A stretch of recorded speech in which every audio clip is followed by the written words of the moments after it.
Hi friends, எல்லாருக்கும் வணக்கம். இன்றைக்கி பார்த்தீங்கன்னா உருளைக்கிழங்குல ஒரு ஸ்நாக்ஸ் தான் செய்ய போகிறேன். 10 நிமிஷத்தில் செய்யக்கூடியது. பாருங்கள், கிழங்கு வந்து பெரிய கிழங்குல பாதியாக கட் பண்ணி வேக வச்சு எடுத்து வச்சுருக்கேன். பாருங்கள், இதுக்கு இஞ்சி பூண்டு வந்து சின்ன நைஸாக கட் பண்ணி வச்சுருக்கேன். இதை வந்து கிழங்கோடு நல்லா பிசைஞ்சு வச்சுக்கலாம். பிசைஞ்சு வச்சுட்டு கட்டி இல்லாமல் நல்லா பிசைஞ்சிக்கலாம். ஸ்நாக்ஸ் இருந்துச்சுன்னா நீங்கள் அதில் வச்சு நல்லா பிசைஞ்சு எடுத்துக்கோங்க. இப்போ பாருங்கள், நான் வந்து கடலை மாவு வந்து 3 டேபிள் ஸ்பூன் அளவுக்கு போட்டிருக்கேன். இது வந்து பார்த்திங்கன்னா கோதுமை மாவு 3 டேபிள் ஸ்பூன் அளவுக்கு போட்டிருக்கேன்.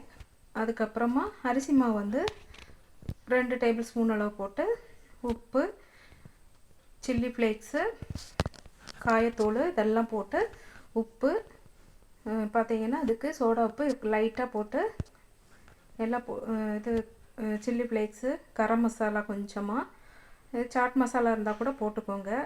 உங்களுக்கு எது தேவையோ அதை போட்டுக்கோங்க.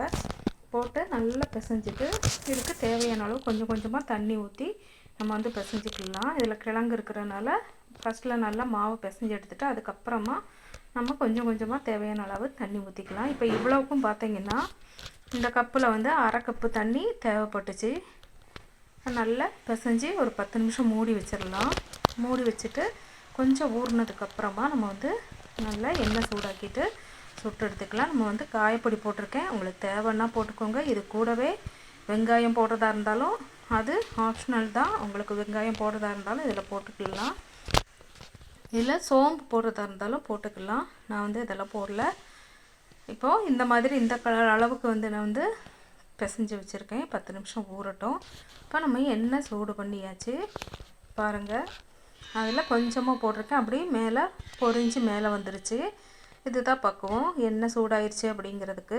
இப்போ பார்த்திங்கன்னா நம்ம சின்ன சின்ன பவுல்ஸாக போட்டு நல்லா 2 பக்கமும் பரட்டி விட்டு பொரிச்சு எடுத்துக்கலாம். சூப்பராக டேஸ்ட்டாக ஈவினிங் ஸ்நாக்ஸுக்கு ஈஸியான சிம்பிளான ஸ்நாக்ஸு சீக்கிரமாக ரெடி பண்ணிடலாம். கண்டிப்பாக நீங்கள் ட்ரை பண்ணி பாருங்கள், உங்களுக்கு பிடிக்கும். குழந்தைங்களுக்கு சிம்பிளாக செஞ்சு கொடுத்துடலாம். கிழங்கு இதெல்லாம் போட்டிருக்கனால நல்ல டேஸ்ட்டாகவும் நல்ல வாசனையாகவும் இருக்கும். கரம் மசாலாலாம் போட்டிருக்கனால நல்ல வாசனையாக இருக்குது. கண்டிப்பாக ட்ரை பண்ணி பாருங்கள். பிடிச்சிருந்தா நம்ம சேனலை லைக் பண்ணுங்கள். சப்ஸ்கிரைப் பண்ணாதவங்க கண்டிப்பாக சப்ஸ்கிரைப் பண்ணுங்கள். பாருங்கள், நம்ம 2 பக்கமும் இதை வந்து நல்லா திருப்பி விட்டு நல்லா பொன்னிறமாக சிவந்து வந்ததுக்கப்புறமா நம்ம எடுத்துக்கலாம். எடுத்துகிட்டு மீதி இருக்க மாவும் அதே மாதிரி பொரித்து எடுத்துக்கலாம். இந்த மாதிரி சின்ன சின்ன ஸ்நாக்ஸு வந்து சிம்பிளாக செய்கிறத வந்து நம்ம ஈஸியாக 10 நிமிஷத்தில் செஞ்சிடலாம். இது நம்ம வீட்டில் இருக்க பொருளை வச்சு நம்ம செஞ்சுக்கலாம். இதுவே நமக்கு ஏதாவது ஒரு மாவு இல்லைன்னா கூட ஒன்றும் பிரச்சனை இல்லை, நம்ம நல்லா பொரிச்சு எடுத்துக்கலாம். பாருங்கள், கரண்ட்டு போயிடுச்சு, அதனால் கரெக்டாக இருட்டாக இருக்குது, தெரியலை. பாருங்கள், இதே எடுத்துகிட்டு மறுபடியும் நம்ம வந்து மீதி இருக்க மாவை சின்ன சின்ன பவுல்ஸாக போட்டு நம்ம வந்து பரட்டி விட்டு நல்லா செவந்ததுக்கப்புறமா பொரித்து எடுத்துக்கலாம். இது வந்து பார்த்திங்கன்னா செம்ம டேஸ்ட்டாக இருக்குது.